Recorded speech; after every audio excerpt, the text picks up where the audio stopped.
একটি নেউল রাস্তা দিয়ে যাচ্ছিল এবং অজান্তেই একটি মেয়ে গাড়ি নিয়ে তাকে ধাক্কা মারে। নেউলটি আঘাত পায় এবং নেউলটি প্রচন্ড কষ্টের মধ্যে রাস্তায় তার শরীরটা ঘষতে থাকে। মনে হয় সে মানুষদের থেকে হেল্প চাইছে, কিন্তু কেউ তাকে সাহায্য করে না। তার কারণ সবাই ভাবে নেউল তো চুরি করে বা মুরগি মেরে খায়, তাই নেউল মরে যাওয়াই হয়তো ভালো। তো নেউলটিকে কেউ সাহায্য করে না। কিছুক্ষণ পর নেউলটি কাঁপতে থাকে। তো একটি ছেলে, যার মনে খুব দয়া হয়, সে নেউলটিকে তার জ্যাকেটের মধ্যে তুলে নেয়। জ্যাকেটের মধ্যে তুলে তার গাড়ির মধ্যে রেখে দেয়। কিছুক্ষণ পর সে ভাবে নেউলটি সুস্থ হয়ে গেছে, তাই তাকে জঙ্গলে আবার ছেড়ে দেয়। জঙ্গলে ছেড়ে দেওয়ার পর নেউলটি আবার লাফিয়ে জলের মধ্যে পড়ে যায়। তো ছেলেটি গিয়ে দেখে সে জলের মধ্যে পড়ে হাত পা ছুটছে এবং কিছুক্ষণ পর অজ্ঞান হয়ে গেছে। তো ছেলেটি আবার নেবে সেই নেউলটিকে তুলে আনে এবং তাকে সিভিয়ার দেয়, প্রাণ বাঁচানোর চেষ্টা করে এবং মুখে ফুঁয়ো দেয়, অক্সিজেন দেওয়ার চেষ্টা করে। কিন্তু নেউলটি কিছুতেই ঠিক হয় না। তখন ছেলেটি তাকে গাড়িতে করে নিয়ে হসপিটালে নিয়ে যায়। কিন্তু হসপিটালে তার চিকিৎসা হওয়ার পর ডক্টর বলে সেরকম তার কিছু চোট পায়নি, তার একটু ট্রিটমেন্ট করেই ডক্টর ছেড়ে দেয়। সে নেউলটিকে নিয়ে বাড়িতে নিয়ে আসে এবং তার সেবা শুশ্রূষা করতে শুরু করে।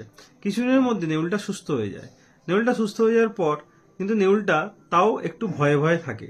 তো ছেলেটি নেউলটার কাছে যেতে সাহস পায় না। কিন্তু নেউলটার জন্য একটা সুন্দর ঘর বানিয়ে দেয় কাঠের কুঁড়ো দিয়ে এবং নেউলটিকে খেতে দেয়।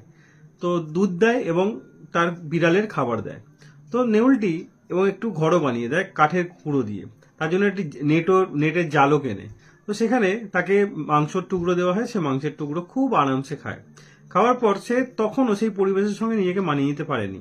তো নেউলটি কিছুদিন পরে তার আস্তে আস্তে ছেলেটির সঙ্গে খেলতে শুরু করে। তো যখনই ছেলেটি দেখে যে নেউলটি গোটা বাড়ি ছড়িয়ে রাখার পর সে একটা টেবিলের ওপর আরামসে বসে আছে। তো ছেলেটি তার জন্য একটা সুন্দর ঘর বানিয়ে দেয়, সেখানে সে খুব ভালোভাবে থাকতে শুরু করে এবং ছেলেটিকেও তার নিজের বন্ধু ভাবতে শুরু করে। একদিন যখন ছেলেটি অফিসের জন্য বেরোয়, তখন নেউলটি তার সামনে ঘুরতে থাকে।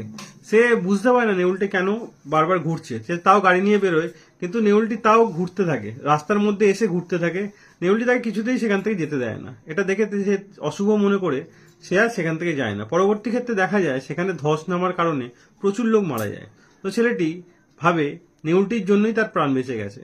তো নেউলটি তার প্রাণ বাঁচিয়ে দিল। নেউলটি বুঝতে পেরেছিল যে সে যদি বেরোয় বাড়ি থেকে তাহলে হয়তো তার ক্ষতি হবে, তাই সে তাকে ইঙ্গিত দিয়েছিল যাতে সে বাড়ি থেকে না বেরোয়। তো ভিডিওটি দেখে আমরা এটাই বুঝতে পারি, যদি কোনো অবলা প্রাণীকে আপনি মন থেকে ভালোবাসেন এবং তার উপকার করেন, সে তার রিটার্নে আপনাকে অগাধ ভালোবাসা তো দেবেই, আপনার অনেক বড় উপকারও করবে। ভিডিওটি ভালো লাগলে অবশ্যই লাইক করে শেয়ার করে দেবেন। তারপর থেকে সে নেউলটাকে কখনোই আর নিজের থেকে আলাদা করেনি। তারা সবসময় এখনো পর্যন্ত একসাথেই আছে। আর প্রার্থনা করুন তাদের বন্ধুত্ব যেন সবসময়